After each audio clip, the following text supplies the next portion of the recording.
I mean, I had to Google this because I'm sufficiently young. It's 21 years almost. It's 21 years and about a week since the last Concorde flight. So we are going to look, and I couldn't help but get an 80s film reference. We're going to go back to the future and look at supersonic and hypersonic flight. So I'm going to start with, why is now the time to go back to looking at supersonic and moving towards hypersonic flight now? You know, I refuse to believe that after 3,000 years of advancements in speed and technology and transportation, that we've suddenly hit a roadblock or a maximum speed limit of Mach 1 or Mach 0.85. There's no way. There's always been a need to go faster and faster, and we're going to continue wanting to cut distances around the globe. I think it's also a fundamental need, a desire to be able to connect the world and to do it more efficiently and more productively. And I think that's why we're driving towards supersonic flight. So Nick, what is the difference between supersonic and hypersonic? Is it just the speed, or is there other things that people should be aware of that differentiate the two?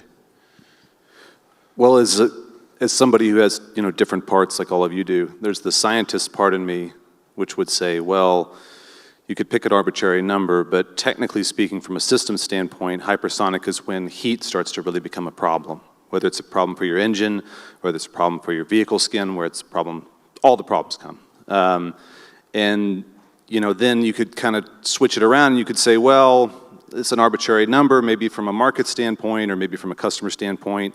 If you want to go fast to get somewhere, but you also want to be able to come back on the same day, you have to go a certain speed. And so, maybe you could define it that way, and you could say that, supersonic is trans-Pacific once a day, hypersonic is trans-Pacific twice a day, there and back.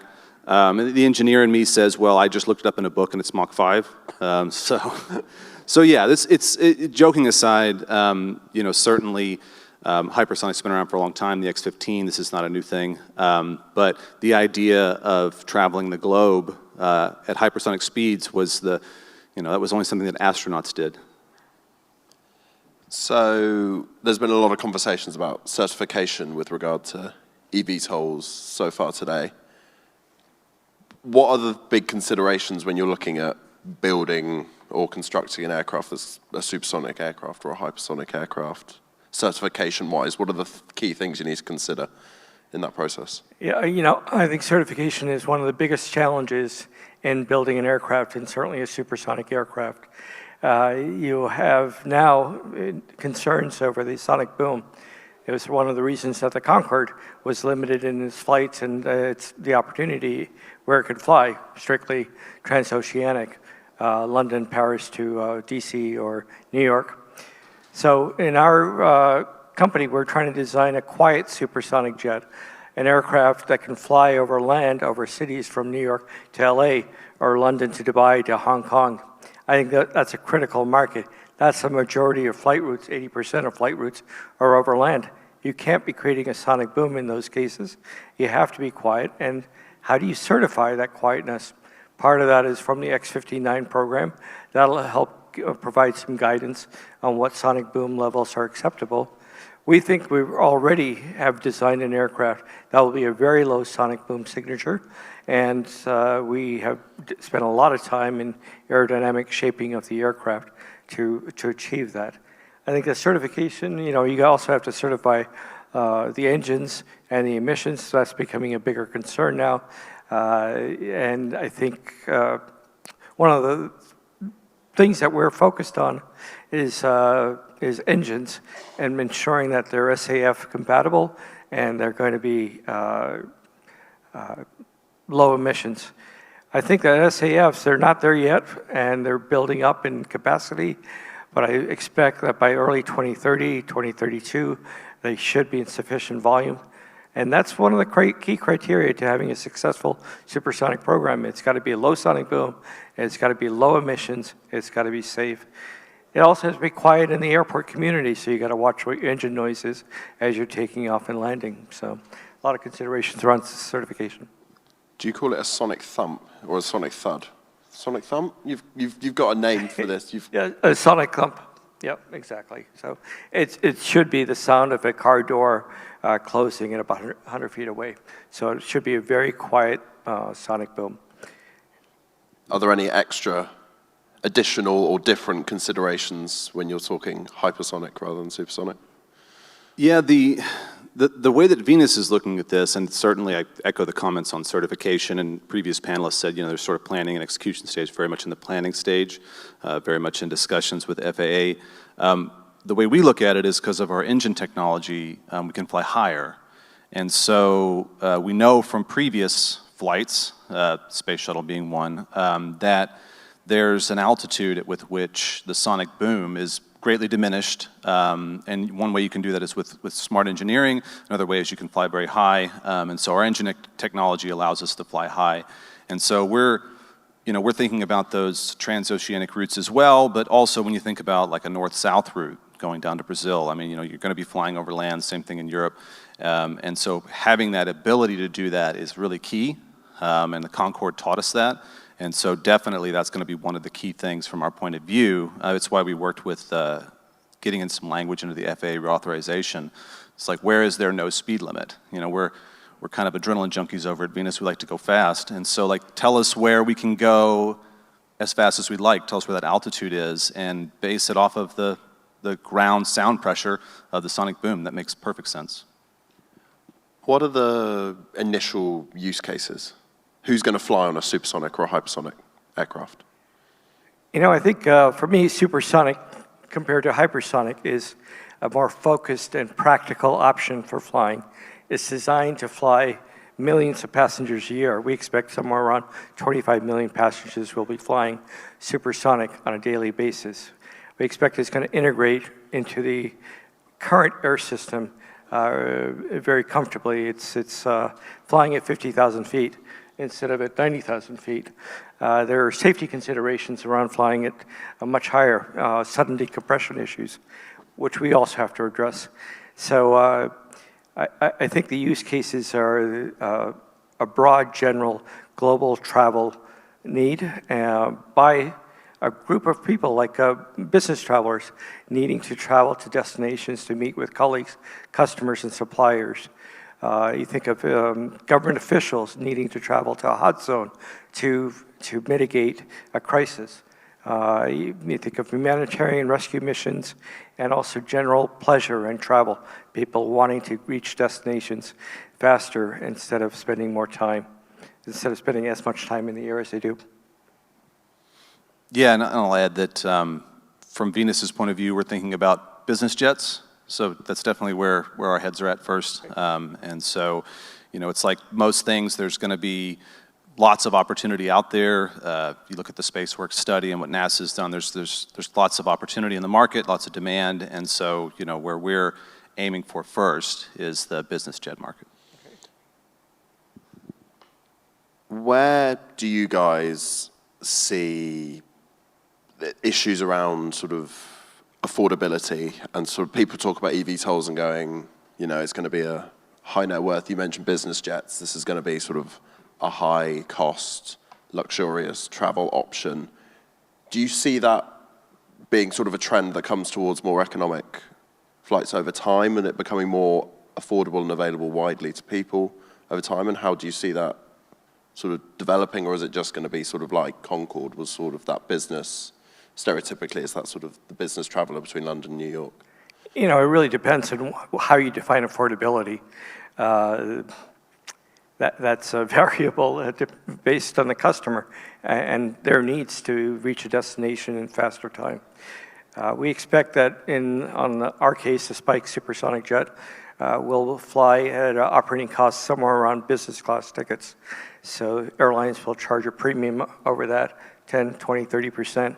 And so it should be relatively affordable to people who already fly business class, seats to Europe, to across Europe.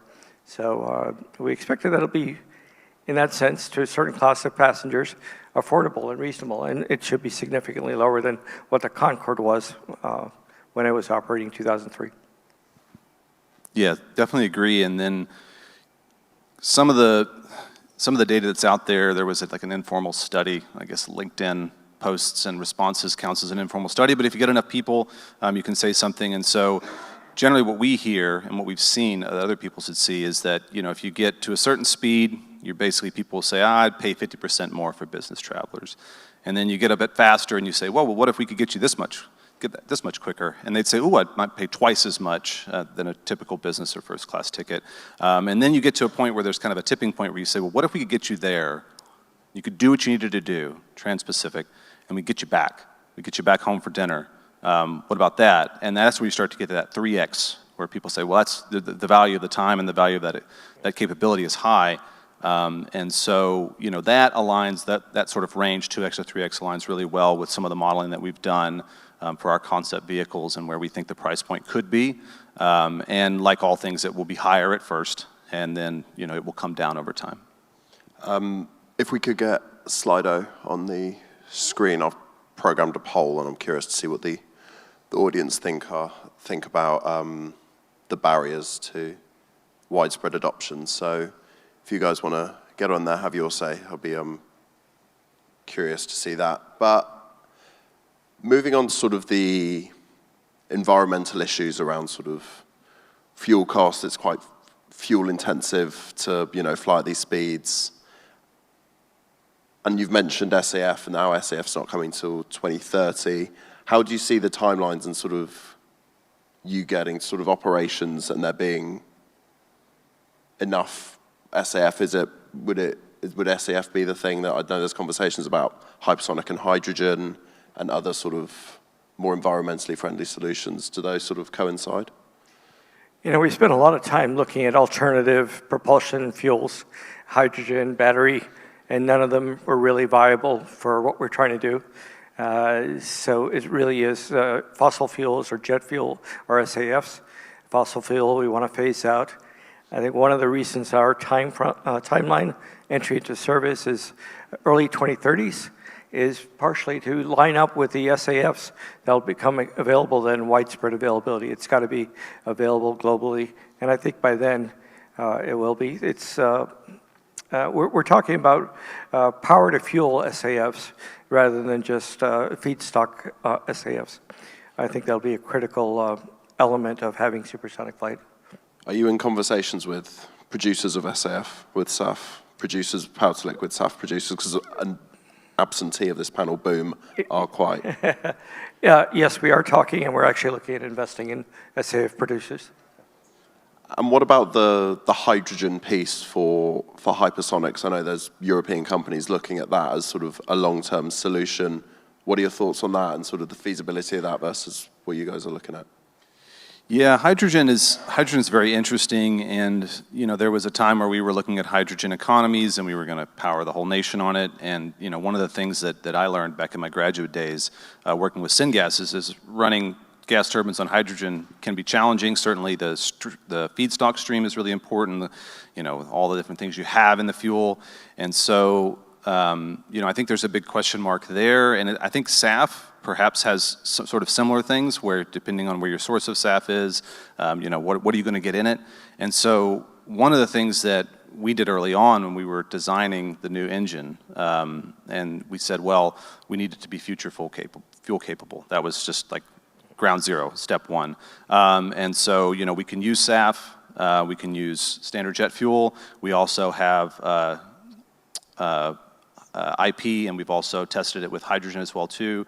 And so from our point of view, we see these as all being complementary options. And a detonation engine, different than a gas turbine, has a lot less sensitivity to fuel.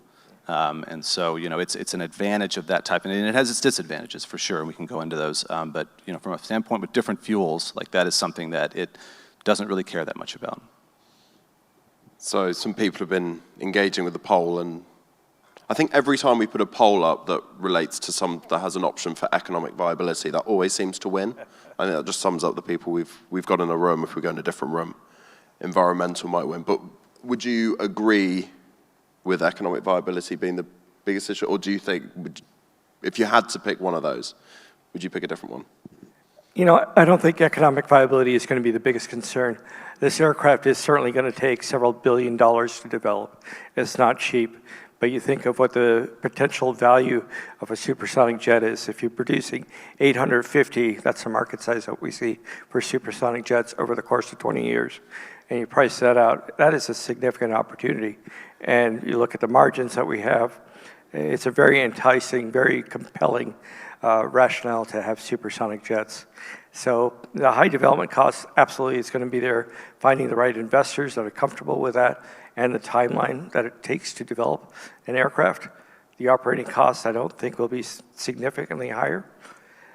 I think the biggest challenge is going to be regulatory. We have over a third of our budget, several $billion, dedicated to regulatory and certification challenges. How do we get this aircraft approved? The amount of testing that we're going to have to do is pretty significant, and the paperwork in getting it certified. You've already said there's an engineer in you, so you're leaning towards technological challenges. I know. Yeah, I love technology challenges. No, so, but yeah, definitely, you know, I think I would echo the surveys back. Economic viability is at the heart. It's something we've given a lot of thought to.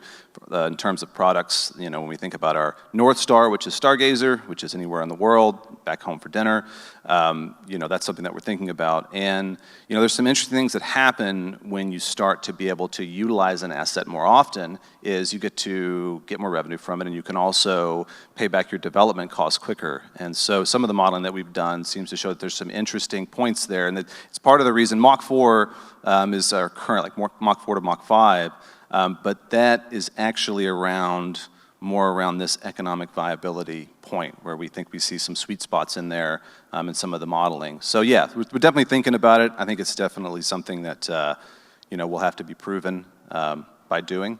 You know, economic models are only as good as your gas turbine models, only as good as your propulsion models. And the environmental concerns, absolutely. You know, certainly there's a perception that as you go faster and faster and faster, it's worse and worse and worse for the environment and worse for the world.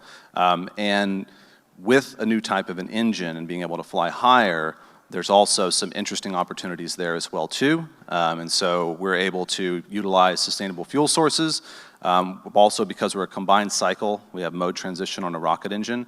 You have an oxidizer in there as well. And so our oxidizer, we've been working with a company in Texas that's making a carbon negative version of the oxidizer. So we've been talking with them and are very interested in that. And so, you know, there's a lot of technologies, people are working on this. And so, you know, our goal is to be able to leverage those when they come.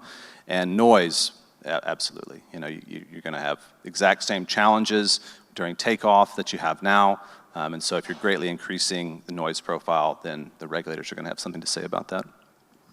Someone's asked a question about how will you ensure public acceptance? Public acceptance. I think it's in terms of sort of, you know, people overcoming skepticism about what, you know, happened with Concorde, and then sort of renewing their sort of understanding of what this can do and potentially how it can benefit them. Yeah, it's interesting. We talk about this a lot with folks, and the feedback we always get is, so when can I fly on one? That or, oh my God, you guys are crazy. So it's one of the two. But you know, 9 times out of 10, it's a lot of interest in that, and I think that, you know, certainly the burden that we place upon you know, folks that are traveling long distances is significant. And so, you know, if it's public acceptance from you know, this is bad for the environment, or public acceptance from, you know, you're disturbing tranquility in some way by flying over somewhere, I think that's just, you know, that's just education. I think there's an idea that what Venus is doing is going to be loud and it's going to be bad for the environment, and I would absolutely push back on that. Like, that we're designing into what we're doing from a product standpoint, so that way that's not a concern. Will this help with my jet lag? Oh, absolutely. Excellent. Can you hurry up, please? Yes. That'll be really handy. We've got another question looking at engine development and how that's coming along in your respective aircraft. Yeah, so we started with the engine, and so that was where Venus was born, sort of engines first. So we reached down into the TRL, low TRL spot, pulled that engine up. Been doing lots of testing. If you follow us on LinkedIn, we try to put as much of our engine testing on there as we can. I've got some great videos on my phone that I can't show you of some engine testing that we did today. When I flew out this morning, they were firing up this test stand. So we test early and often. Engine development is at the core of what we do. And then we're getting into a flight phase now where we're going to be flying our engines as well too. So that's where our focus is, certainly on engine development.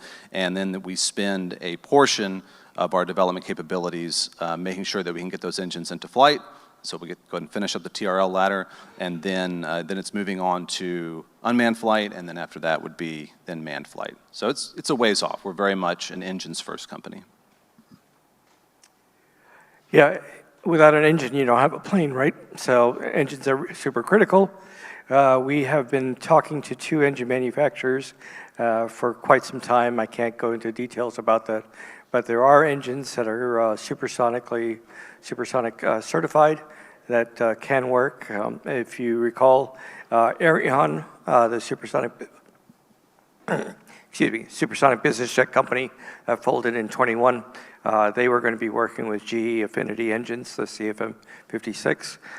So there are engines, at least from that example you could see, and another manufacturer also has engines that will be available to us.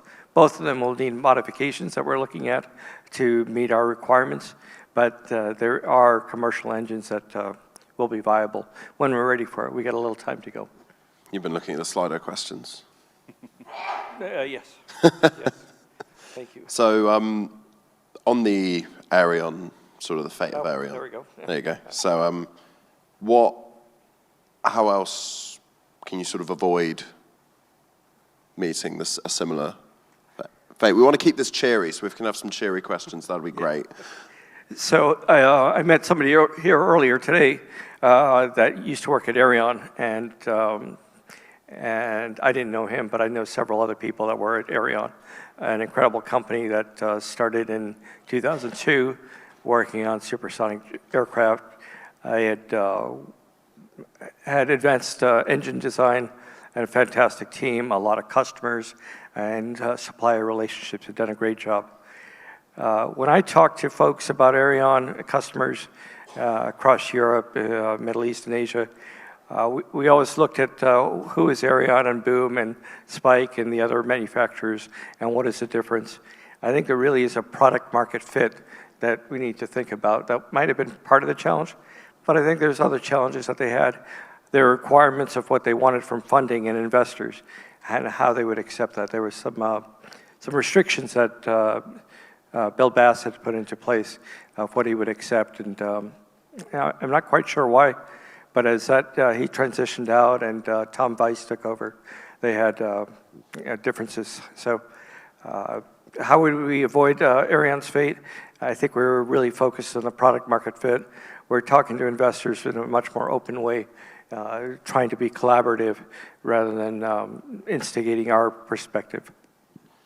There's another question about customer acceptance to pay a similar amount as a current business class with a lie flat seat for a premium economy seat in your aircraft. I'm guessing that sort of comes back to the speed element of it, that you're potentially willing to sacrifice your lie back seat if you get there 3 hours quicker.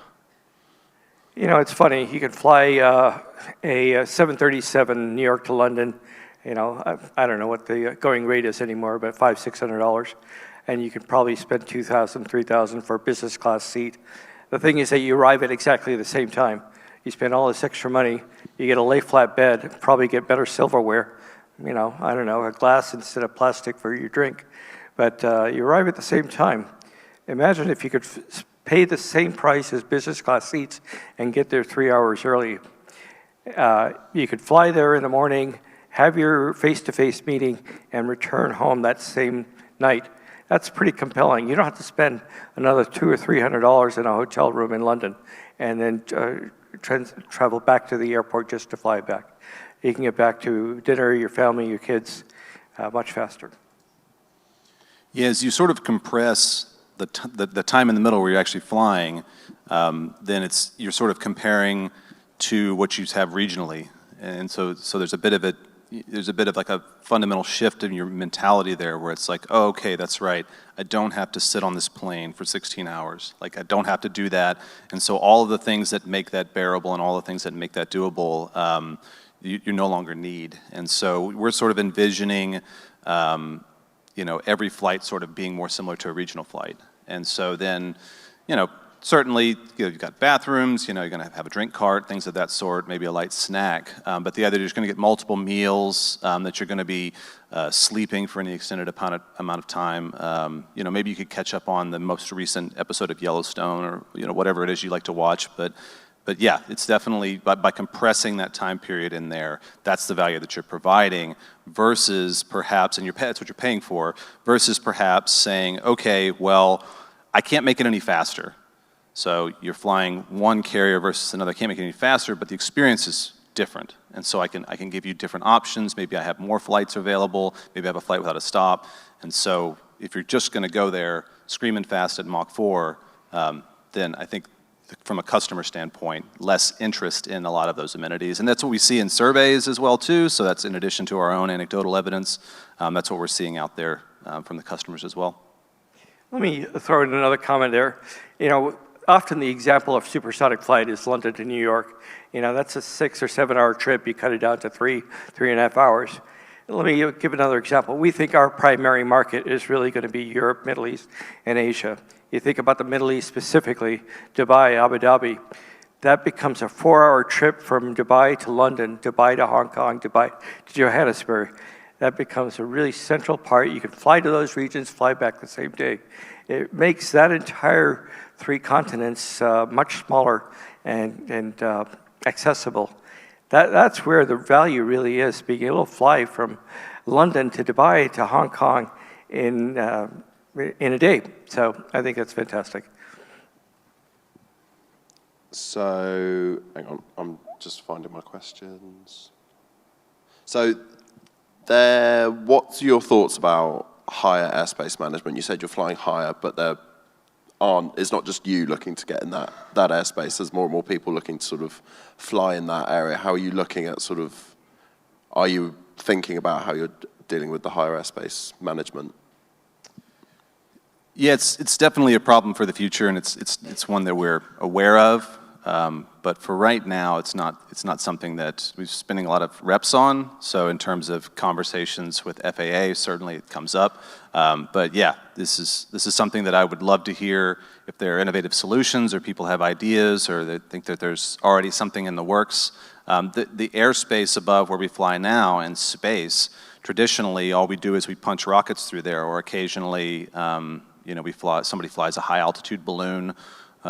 Or maybe military is flying some sort of surveillance aircraft. But yeah, this is generally an open airspace, and so in time that may not be the case. And certainly, we would like to see a time where you're utilizing that airspace. It makes a lot of sense to fly up there. There are challenges for sure, technical challenges, but definitely it's sort of a bit of the Wild West, if you will, and that will change, and it needs to change for sure. But no comments or thoughts or anything that Venus is doing right now to really try to solve that part of the problem. What are the lifetimes of your airframe, given the stresses of supersonic, hypersonic flight? How long do you think an airframe's going to... I'm sorry? What's sort of the lifetime of an airframe do you think it's going to be?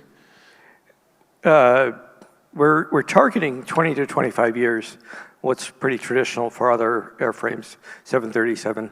It has to meet the requirements of lessors that want to see value over an extended period of time to add value to the airline so they can recoup their investment. This is a pretty expensive aircraft, so they need to have time to recoup that. And if you're able to fly, it's like you can kind of cheat. We fly higher, you can fly faster, and dynamic pressure's not as high.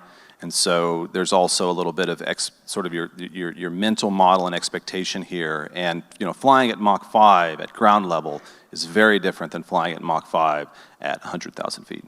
And so there's a difference there.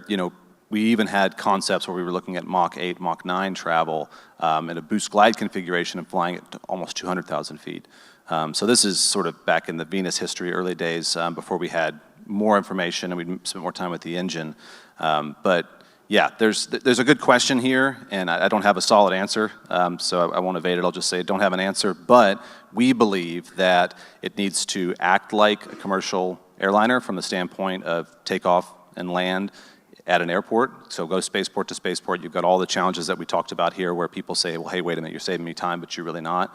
And so it's got to do that. And then from the economic standpoint, it's got to make sense. And so it's going to have the type of life that makes economic sense. And whether that's as long as an existing commercial airliner or whether the value proposition is so good that you're willing to say, hey, it needs to be refurbished on a faster schedule, we don't know. But just from a baseline standpoint, that has to be true. You said spaceport there. So we're going to have vertiports, airports, and spaceports now. We're in Ellington Field down in Houston at the spaceport, and it's always on my brain. Airport, so not spaceport. But of course, we probably start at spaceports, but it would have to be from airport to airport. I like the idea of having loads and loads of spaceports, though. Sure. Although that would be a nightmare. Yeah, vertiports and spaceports, we'll have all the ports. Why not? So, Vic, you touched on the sort of Middle East, Asia, Africa, sort of helping connect those regions, make those a lot smaller.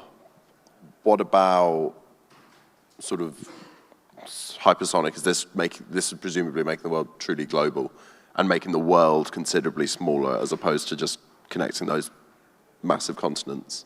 Yeah, absolutely. Yeah, and you start to think really interestingly about, okay, well, where would be the first hub that you would want to go? You know, where would be the first place or where would be the first route to connect in the globe? Where there's a spaceport, I'm guessing. Yeah. Well, it's a spaceport in South Florida, so they'll probably be the first one we fly to would be Houston to South Florida. But from a commercial product standpoint, I mean, this is really, you're going to have to make smart decisions there, and there's going to be lots of opportunities to part. Last panelists were talking about the UAE and sort of their forward thinking and willing to invest, and so, yeah, like that, we're looking forward to that part of the development cycle. It's something that we give thought to sometimes, and certainly we like to make fun slides that we show people. But really, the opportunity, if you could snap your fingers and make it available now, then I'm absolutely convinced that this is the type of challenge that we would solve through the eagerness of folks, whether it's on the development side or whether it's on the consumer side, to be able to make that happen. Has sort of Defense, Air Force sort of research helped you guys in sort of pursuing your stuff? Are you working with those sort of military stuff? Because obviously when you think supersonic, that's where you initially go to nowadays. The defense market is certainly very important. They often are one of the agencies that helps foster innovation and are early lead investors and customers for engines, for propulsion, for aerodynamics, avionics, and the rest of it. What they end up doing is, if you partner with the defense or government agencies, you have a customer initially for your product that helps you test it and validate it and get it out there faster. It becomes a dual-use product, which helps in national security, and then for also customer applications, civilian applications. I think, yes, defense is absolutely critical. Yep, yeah, same sentiments, and we look at space applications from our engine, sort of engine as a product, so that's where we currently are at right now, and having discussions. If anybody wants to buy a hypersonic engine for space, I got a card for you. And then there's sort of that next, okay, well, what is the first system, what's the first product? It would be a high-speed drone. There's certainly interest in that from the Defense Department, and we're having those discussions, and our first real product is going to be hypersonic flight test as a service, and so that's what we're working towards right now. That is sort of our mission as a company to get to that next place, and then that's really well aligned with what we were planning to do already. And so from 2021 to now, the world has changed a bit in a couple of key ways, and so we certainly are sensitive to that and interested in that and are working on that. But we don't feel like it's off the product roadmap really at all. It actually is one of those very fortunate things that happened, and we're planning on making the best of it. So I think we've mentioned you said early 2030s for your certification timeline earlier. No, for entry into service. Entry into service. So certification will start several years before that. Well, you think of a certification process as a minimum of 3,000 test hours, flight hours for testing, the ground testing, load testing. You're looking at least 3 years. Probably even longer since we're doing supersonic. You need to figure out how you're managing engine out considerations at 50,000 feet, how you're handling decompression issues. So certification is going to be a big bear that we need to address. And what about Venus? Have you got a ballpark figure that we can hold you to unfairly? Yeah, it's TBD. I mean, really, yeah. We've got a roadmap. And certainly, 2030s is what we say often. But yeah, candidly, like this is something that is very much, in discussion, and it'll be based a lot on the things that happen over the next couple of years and the progress we make. And if we get a lot of traction on hypersonic flight tests as a service, and we're looking at, sort of the Department of Defense and others that are very interested in that, then that's going to have an impact as well. So our plan is 2030s, but ask me again next year, almost guaranteed to not be the same answer. Anonymous is saying that they would sacrifice their lay-flat seat for a flight below 4 hours if it's supersonic, so that's pretty conclusive. And finally, because we are running up against the afternoon tea break, this one's for you, Vic. How much of the national defense the hypersonic technology development work will benefit the Spike program? So will you see benefits from hypersonic work? I think of hypersonic as being significantly different than what we're doing at Spike. We're working on a supersonic business jet focused on being quiet with low sonic boom. It's flying at Mach 1.6. Hypersonic typically starts at Mach 5, so significantly faster and significant challenges in heat and thermal and engines and all sorts of considerations but we're lucky we don't have to address. So it's a much easier regime to be flying in. Not easy, but easier. I've got 2 quick questions to finish on. How many sort of passengers are you targeting at carrying, both of you? And someone put a question up earlier, which I quite liked, and then it got deleted, about will you have windows? So our aircraft, what we've done is designed it that it doesn't have any windows in the fuselage in the cabin. We removed the windows and insulated the outside walls, and then put a digital screen on the inside with camera feeds from the outside, 3 cameras on both left and right side that bring in an image and stitch it together.